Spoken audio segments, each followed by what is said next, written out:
Today I'm at Seedy Sunday in Kelowna, where local gardeners and seed growers share seeds and gardening knowledge for the upcoming growing season. So let's go take a look around. The first stand I visited at Seedy Sunday was Laughing Swan Farms. I had some really great gardening conversations with the owners, Ken and Shirley.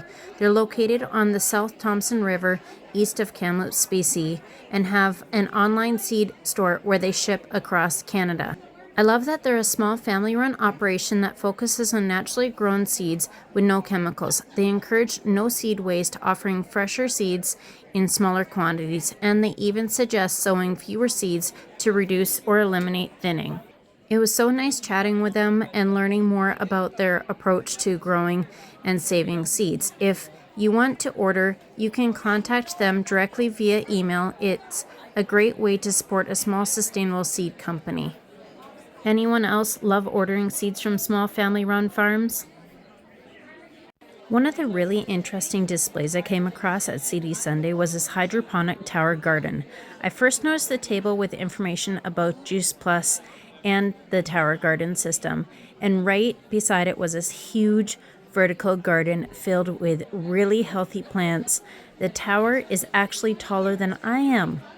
What's neat about the system is that it grows plants hydroponically, so there's no need for soil. It can grow a lot of food in a small space. It can even be grown indoors, which makes it possible to grow fresh greens year-round. I also had a really nice gardening conversation with Anne-Marie about how the system works and how people are using it to grow their own food.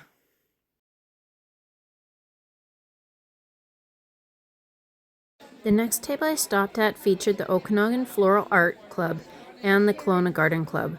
The first thing I noticed were these beautiful flower bouquets.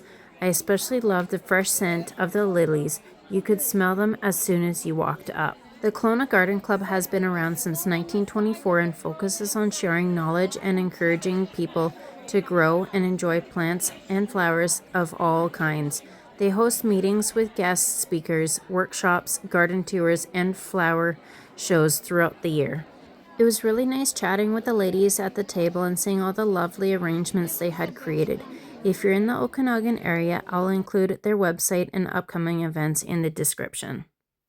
As I walked around Seedy Sunday, I came across this fun table of miniature fairy garden decorations. The display had tiny houses, little figures, and all kinds of whimsical details. The vendor loves building these scenes and even shares them on his YouTube channel. Anyone else a fan of fairy gardens?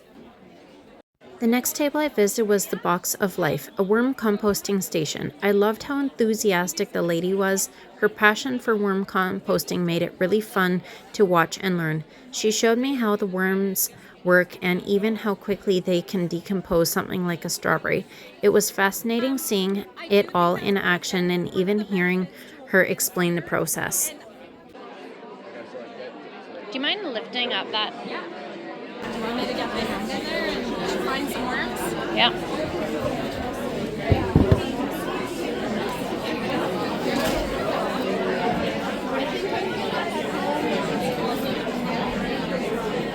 Right there.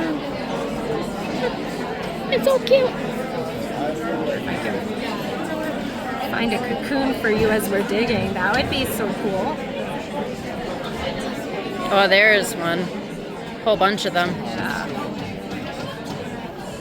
There was strawberries in here, and they've eaten I just put these in. They ate the shoulders of the strawberry, the red part already, and now it's just the green. That will last a while in there.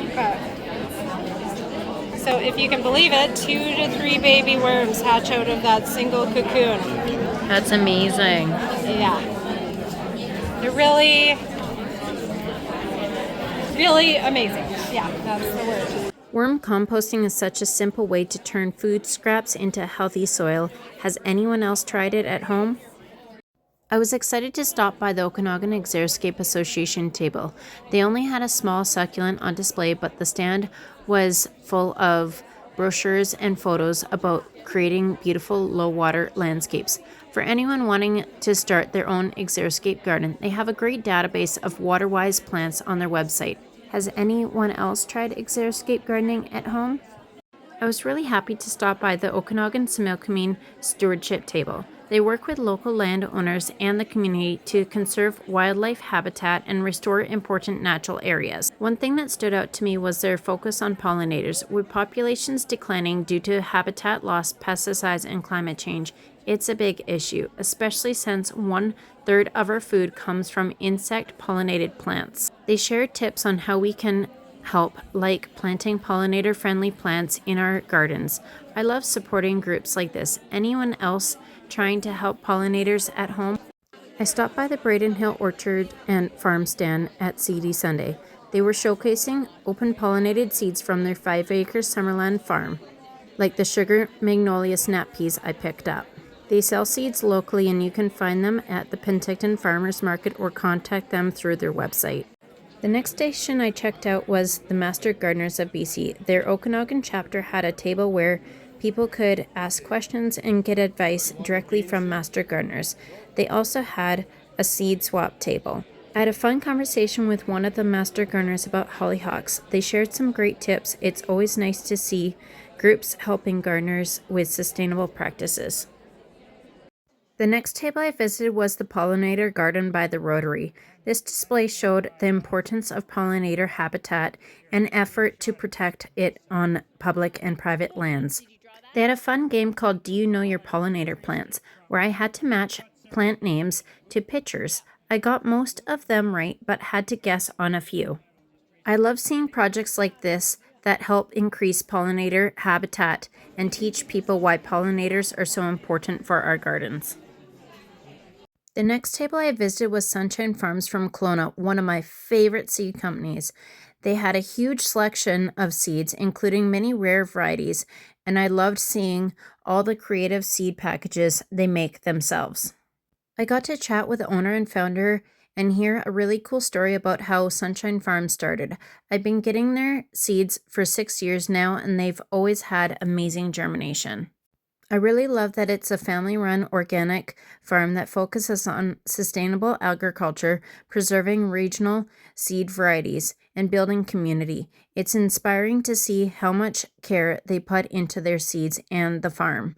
They ship across Canada and the US, and I highly recommend checking out their seed selection online. Has anyone else grown Sunshine Farm seeds before?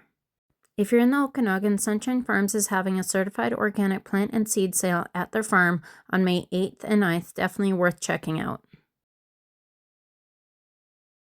I spent a few hours exploring Seedy Sunday and picked up a wonderful collection of seeds from some of the tables I visited. It was so fun chatting with the vendors and seeing all the different varieties. I didn't get a chance to see every vendor, but I loved everything I did explore. I also walked away with some free Fire Smart garden gloves and a couple bags of City Glen Grow compost. Here's a look at the seeds I brought home. I can't wait to get planting. Thanks so much for watching, and if you enjoy gardening content like this, don't forget to subscribe for more gardening tours, seed starting, and growing tips.